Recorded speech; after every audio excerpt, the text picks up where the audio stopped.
네, 할렐루야. 하나님의 크신 사랑과 은혜, 위로와 평안과 능력, 그리고 그분의 세심한 돌보심이 이 시간 각 가정에서 예배를 드리고 있는 여러분과 여러분 가정 위에 온전히 차고 넘치시기를 예수님의 이름으로 축원합니다. 우리 옆에 분에게 이렇게 말씀하며 인사하시기 바랍니다. 숨겨진 보화들이 있습니다. 아멘. 평소에는 깨닫지 못하고 평소에는 경험해보지 못한 숨겨진 하나님의 보석 같은 은혜가 있습니다. 그 보석 같은 은혜는 흑암과 같은 어둡고 힘든 상황 속에서 더욱 빛을 발하게 됩니다. 힘들기 때문에 하나님의 말씀이 더 깊이 깨달아지게 되는 것입니다. 상황이 어렵기 때문에 하나님의 위로와 사랑과 은혜가 더 크게 느껴지게 된다는 것입니다. 문제가 없고 힘들지 않은 상황에서도 하나님의 은혜는 있습니다. 그러나 문제가 없고 힘들지 않은 상황에서는 절대 알 수 없고 절대 경험할 수 없는 숨겨진 하나님의 은혜가 있다는 것입니다. 수많은 하나님의 사람들이 그 숨겨진 보화들을 발견하며 더 깊은 것을 깨닫고 더 친밀하고 놀라운 하나님의 은혜를 경험했습니다. 그리고는 이렇게 고백을 합니다. 난 남이 못 본 것을 보았고, 난 남이 듣지 못한 음성을 들었고, 난 남이 받지 못한 사랑과 은혜를 받았고, 난 남이 모르는 것을 깨달았네. 지난주 우리에게 주신 약속의 말씀을 다시 한번 읽어드립니다. 이사야서 45장 3절 말씀. 내게 흑암 중에 보화와 은밀한 곳에 숨은 재물을 주어 내 이름을 부르는 자가 나 여호와 이스라엘의 하나님인 줄을 내가 알게 하리라. 이 약속의 말씀을 다시금 붙잡고 더 하나님을 찾고 구하시는 가운데 숨겨진 하나님의 보석 같은 은혜를 더 많이 발견하시고 그 힘으로 계속해서 모든 일을 감당해내시는 모든 미래가정 여러분이 되시기를 다시 한번 예수님의 이름으로 축원합니다. 우리 옆에 분에게 이번에 이렇게 말씀해 주시기 바랍니다. 숨겨진 보화를 발견합시다. 아멘. 여기까지 지난주 설교 말씀의 요약이었고요. 자, 오늘 말씀의 제목은 심지가 견고한 신뢰입니다. 심지가 견고한 신뢰. 여러분께 한 가지 질문을 드립니다. 관계에 있어서 가장 중요한 것은 무엇이라 생각하시나요? 사랑, 배려, 존중, 관심, 친밀감? 네, 관계에 있어서 이 모든 것은 매우 중요합니다. 그런데 그 무엇보다 중요한 것은 바로 신뢰라는 겁니다. 신뢰라는 것은 굳게 믿는 것을 말합니다. 어떤 일이 발생하더라도 상대방을 끝까지 믿어주는 것을 신뢰라고 말합니다. 신뢰가 깨지면 관계는 깨어지게 되어 있습니다. 아무리 이전에 뜨겁게 사랑을 하고 배려해주고 존중해주고 관심을 가지고 친밀하게 좋은 관계를 유지했다 하더라도 신뢰가 깨지면 그 모든 것은 물거품처럼 사라지게 된다라는 것입니다. 그러나 어떤 일이 생기더라도 끝까지 상대를 믿어주고 신뢰한다면 그 관계는 절대 깨지지 않습니다. 사람은 누구나 실수하게 마련이잖아요. 그리고 성향도 다르고 사고방식도 다 다릅니다. 반드시 관계를 깨지게 만드는 일들이 일어날 수밖에 없다는 것입니다. 그런데 서로 끝까지 신뢰해 준다면 그 관계는 절대 깨지지 않습니다. 부부 관계도 그렇고 친구 관계도 그렇고 목사와 성도들의 관계도 그렇고 모든 관계가 그렇습니다. 우리 한번 좀 따라해 주시기 바랍니다. 관계의 키는 신뢰입니다. 관계의 키는 신뢰입니다. 그렇다면 여러분, 하나님과의 관계는 어떨까요? 하나님과 우리의 관계에 있어서 신뢰는 얼만큼 중요할까요? 만약 우리가 하나님을 신뢰하지 못한다면 하나님과의 관계는 어떻게 될까요? 당연히 하나님과의 관계는 깨지게 됩니다. 더 이상 관계가 지속되지 못합니다. 하나님을 신뢰하지 않는데 하나님과의 관계를 유지하고 있다? 하나님과의 관계를 유지하고 있는데 하나님을 신뢰하지 못한다? 둘 다 말이 안 되는 것입니다. 하나님과의 관계를 유지하기 위해서는 반드시 하나님을 신뢰해야 합니다. 하나님을 끝까지 신뢰할 수 있다면 하나님과의 관계는 끝까지 유지가 된다는 것입니다. 하나님과의 관계의 키도 역시 신뢰라는 것입니다. 우리 옆에 분에게 이렇게 말씀해 주시기 바랍니다. 하나님을 신뢰합시다. 한 번 더 말씀해 주시기 바랍니다. 하나님을 끝까지 신뢰합시다. 아멘. 지금은 고인이 되셨지만 세계적인 설교가요, 복음 전도자인 빌리 그레햄 목사님을 잘 아실 겁니다.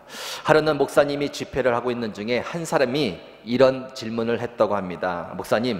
목사님은 장차 올 미래에 대해서 많은 설교를 하셨습니다. 그렇다면 목사님 자신의 미래에 대해서도 잘 알고 계시겠네요.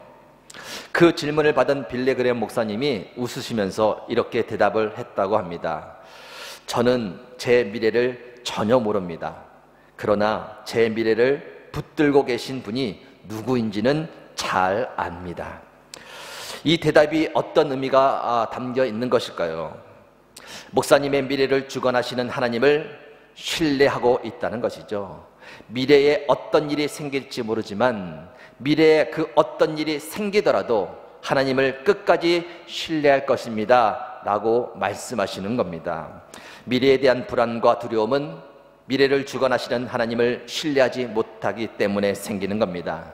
하나님을 신뢰하지 못하니 하나님과의 관계가 멀어지고 깨지게 되는 것이죠. 그래서 불안하고 두려워지는 겁니다. 하나님을 신뢰하고 있다면 하나님과의 관계는 가깝게 계속해서 유지가 됩니다. 그래서 불안과 두려움이 사라지는 것입니다. 내가 얼만큼 하나님을 신뢰하고 있느냐에 따라 하나님과의 관계가 결정되고 그로 인해 내 심령의 상태가 결정된다는 것입니다. 오늘 본문 말씀을 읽어드립니다. 이사야서 26장 3절에서 4절 말씀입니다.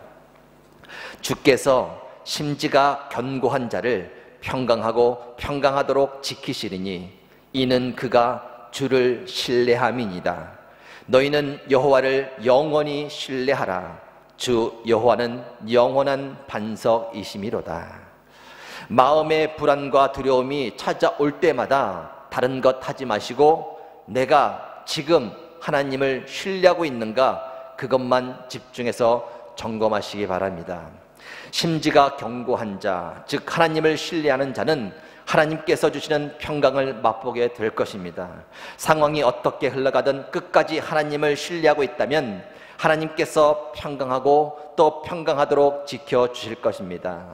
사람과의 관계에 있어서 신뢰를 깨지게 만드는 일들이 일어날 수밖에 없듯이 하나님과의 관계에 있어서도 신뢰를 하지 못하도록 만드는 일들은 반드시 생기게 마련이라는 거예요. 하나님께 대한 여러분의 신뢰가 더욱 깊이 뿌리 내려지기를 바랍니다. 바람이 불어도 흔들리지 않을 만큼 심지가 견고한 신뢰가 여러분에게 있기를 바랍니다. 심지가 견고한 신뢰를 갖기 위해서 무엇을 해야 되는가? 다음 두 가지를 꼭 기억해야 됩니다. 첫째입니다. 좀 한번 따라 하시기 바랍니다. 다 이유가 있습니다. 한 번 더요. 다 이유가 있습니다. 그렇습니다. 다 이유가 있습니다. 모든 사건과 모든 일에는 다 이유가 있습니다. 아무리 이해가 되지 않고 아무리 뜻하지 않은 일이라 할지라도 그 일 속에는 하나님께서 목적하신 바 의도하신 그 이유가 있다라는 거예요. 그것을 믿는 겁니다. 그것을 믿고 끝까지 하나님을 신뢰하며 나아가는 것입니다. 하나님을 향한 우리의 신뢰가 언제 흔들리고 약해지는가? 도저히 이해할 수 없는 일들이 우리에게 일어날 때입니다. 나름 열심히 하나님을 믿고 나름 열심히 하나님의 뜻대로 살고 있다고 생각을 하는데 힘든 일들이 계속해서 일어나는 거예요. 나에게도 일어나고 또 내 주변에도 일어나는 겁니다. 갈등이 생기고 오해가 생겨 관계가 힘들어지기도 합니다. 하고 있는 일들이 잘 안 되기도 합니다. 건강에 문제가 생기기도 합니다. 뜻하지 않은 사고를 당하기도 합니다. 아무리 기도하고 기다려도 응답이 없습니다. 한두 번은 하나님을 신뢰한다고 그렇게 선포하며 나아가는데 힘든 일이 반복되고 힘든 일이 지속되니 그 고백이 점점 약해지는 겁니다. 도대체 나에게 왜 일이 일어나는가? 하나님이 살아계시다면, 하나님이 나를 사랑하신다면, 하나님이 나를 아끼시고 돌보고 계시다면 왜 이런 일이 자꾸 일어나는가? 누구든 이렇게 생각할 수밖에 없다라는 겁니다. 그때 기억해야 합니다. 다 이유가 있다. 여러분, 세상의 모든 일들이 그냥 돌아가는 것 같이 보여도 절대 그렇지 않습니다.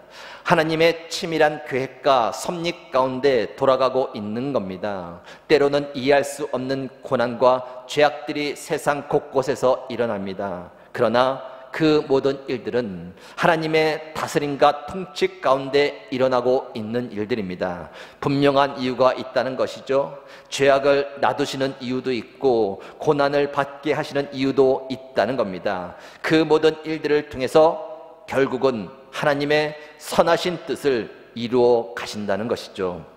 세상의 일뿐 아니라 우리 한 사람 한 사람의 인생도 마찬가지입니다. 인생이 그냥 흘러가는 것처럼 보여도 절대 그렇지 않습니다. 하나님의 치밀한 계획과 섭리 가운데 흘러가고 있는 겁니다. 때로는 이해할 수 없는 사건과 고난이 생깁니다. 그러나 그 모든 일은 하나님의 다스림과 통치 가운데 일어나는 일입니다. 분명한 이유가 있다는 것이죠. 그 모든 일들을 통해 결국은 하나님의 선하신 뜻을 이루어 가신다는 것입니다. 그것을 믿으라는 거예요. 끝까지 신뢰하라는 것입니다.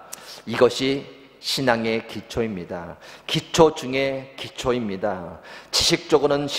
지식적으로 쉽게 알 수 있고 또 그렇게 쉽게 고백할 수 있는 내용입니다. 그러나 이 신앙의 기초 지식과 고백이 삶의 현장에서 힘을 발휘하지 못한다면 아무 소용이 없는 것이죠.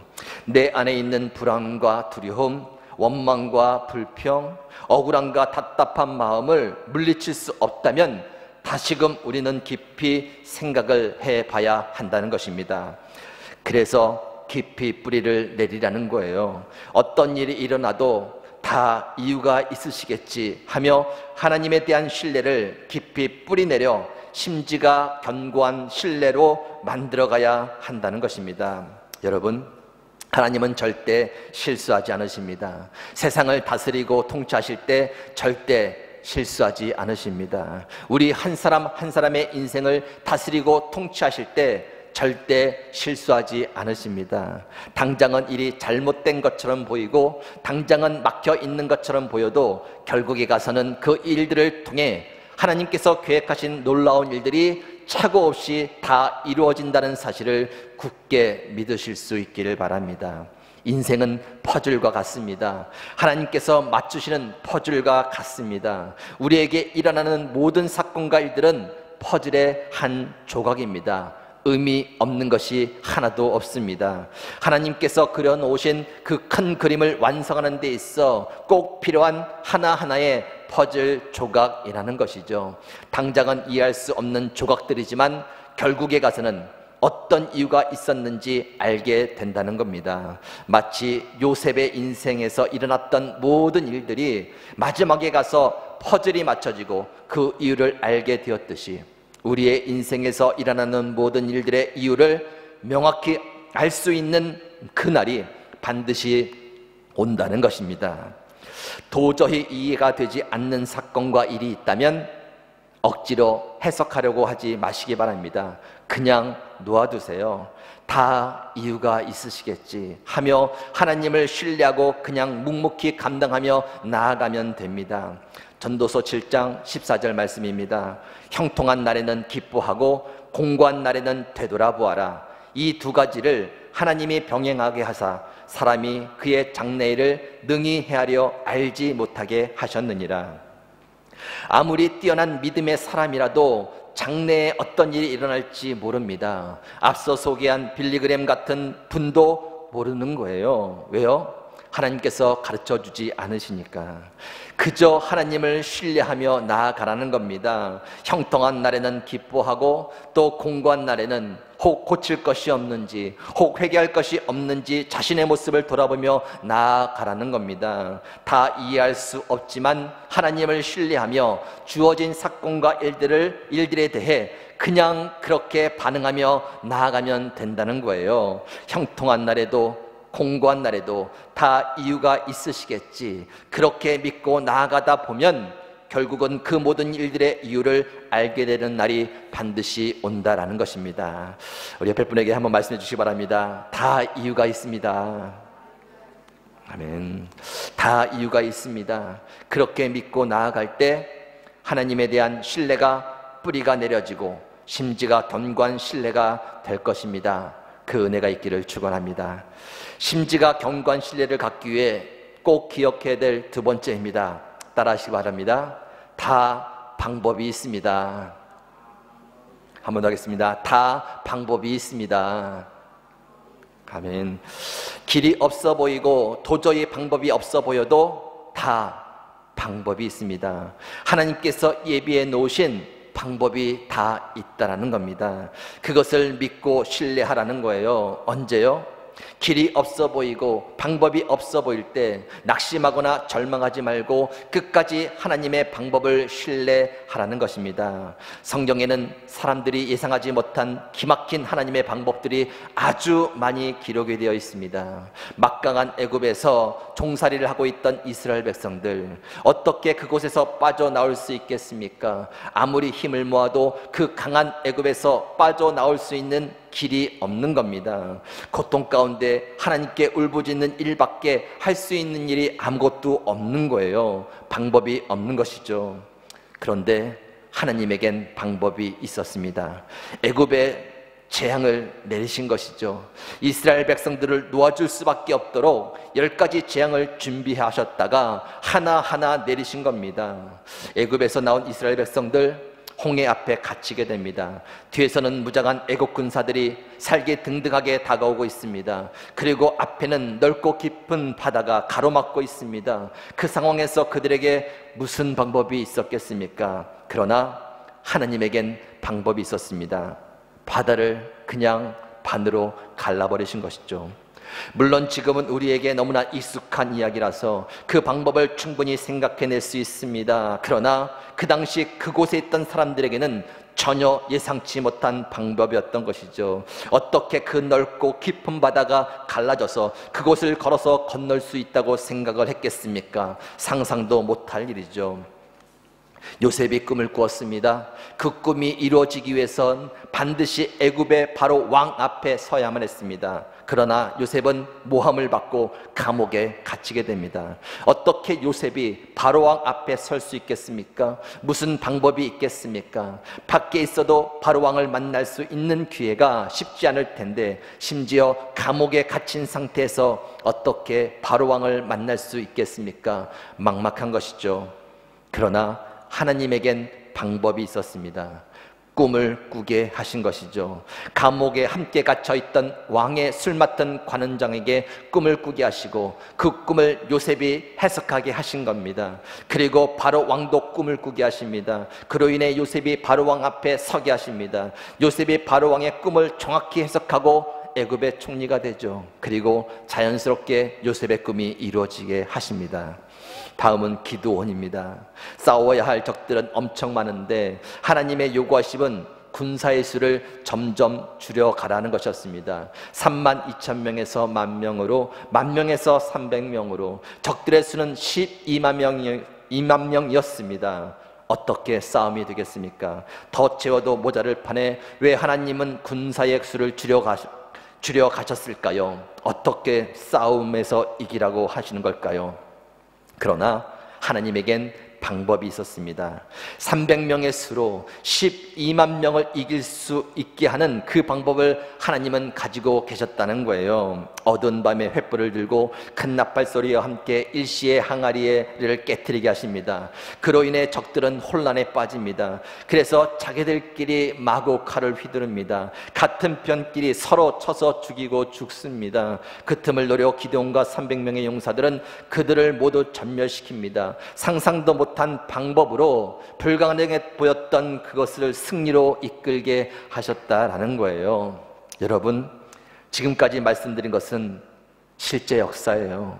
동화 속의 이야기가 아닙니다. 현실 속에서 이루어진 실제 일들이라는 거예요. 특별히 옛날 구역시대 그들에게만 이루어진 일일까요? 그렇다면 왜 굳이 이것을 기록에 남겨 오늘날 저와 여러분에게 들려주시고 읽게 하신 것이겠습니까? 그 하나님께서 지금도 살아계셔서 동일하게 역사해 주실 것이기에 오늘 이 시간 그 사건들을 다시금 들려주신 것 아니겠습니까?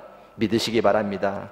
하나만 더합니다. 예수님의 제자들 똑똑한 사람들이 아니었습니다. 믿음이 강한 것도 아니었습니다. 그렇게 애써서 말씀해 주어도 돌아서면 누가 더 잘났는가 그것만 따지는 형편없는 사람들이었습니다. 위협 앞에서는 예수님을 부인하고 도망가는 그런 연약한 사람들이었습니다.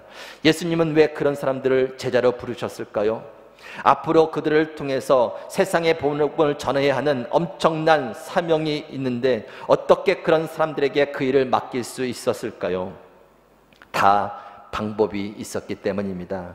하나님께서 그들을 통해 일하실 방법을 가지고 계셨기 때문입니다. 무엇일까요? 성령이죠.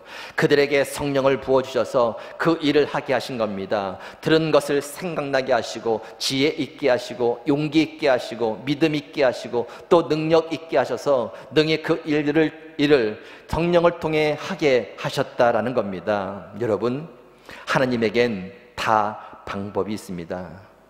우리는 약하고 부족하지만 하나님은 충분히 우리를 통해 하나님의 뜻을 이루실 방법을 가지고 계십니다. 비록 우리가 가지고 있는 것이 점점 줄어든다 할지라도 기드온과 300명의 용사를 통해 큰 승리를 거두게 하신 것처럼 하나님은 줄어든 우리의 소유를 가지고도 세상을 충분히 이기게 할 수 있는 방법을 가지고 계시다는 거예요. 비록 우리의 바램과 꿈이 막히는 것처럼 보여도 하나님은 요셉의 꿈을 이루듯이 우리의 바램과 꿈을 이루실 수 있는 그 방법을 가지고 계시다는 것입니다. 비록 어떤 일에 갇히고 앞이 막힌 상황일지라도 하나님은 홍해를 가르고 재앙을 통해 이스라엘 백성들을 구원하셨듯이 우리를 구원하실 방법을 가지고 계시다는 겁니다. 여러분, 믿으시기 바랍니다. 방법을 가지고 계신 하나님을 더욱 신뢰하시기 바랍니다.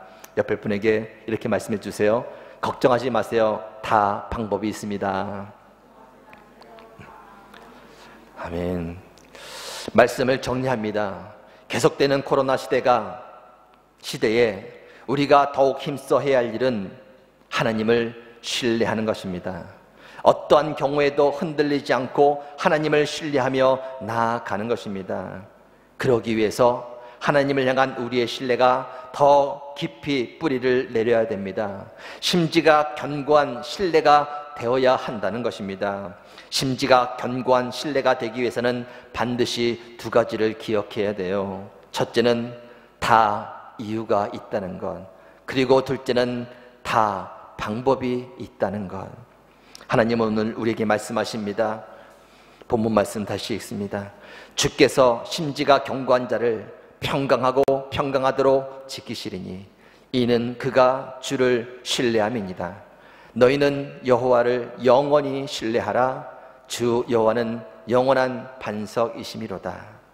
심지가 견고한 신뢰를 가지고 어떤 경우에도 하나님을 신뢰하시는 가운데 하나님께서 주시는 평강과 놀라운 기적과 같은 역사를 경험하시는 모든 미래가정 여러분이 되시기를 예수님의 이름으로 축원합니다. 아멘. 함께 기도하시겠습니다. 하나님, 감사합니다. 어려운 이때에 하나님을 끝까지 신뢰할 수 있도록 생명의 말씀으로 우리를 이끌어 주시니 진심으로 감사를 드립니다. 우리에게 일어나는 모든 일에는 하나님께서 의도하신 바 분명한 목적과 이유가 있다는 것을 잊지 않게 하시고, 혹이라도 길이 없어 보이고 방법이 없어 보일 때라도 낙심하거나 절망하는 것이 아니라 하나님에게 방법이 있다는 사실을 기억하게 해 주옵소서. 그로 인해 하나님을 향한 우리의 신뢰가 더욱 심지가 견고한 신뢰가 되게 하시고 하나님께서 주시는 평강과 놀라운 역사를 경험하게 해 주옵소서.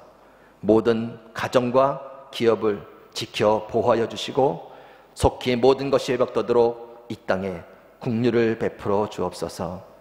모든 것에 감사드리며 예수님의 이름으로 기도하옵나이다. 아멘.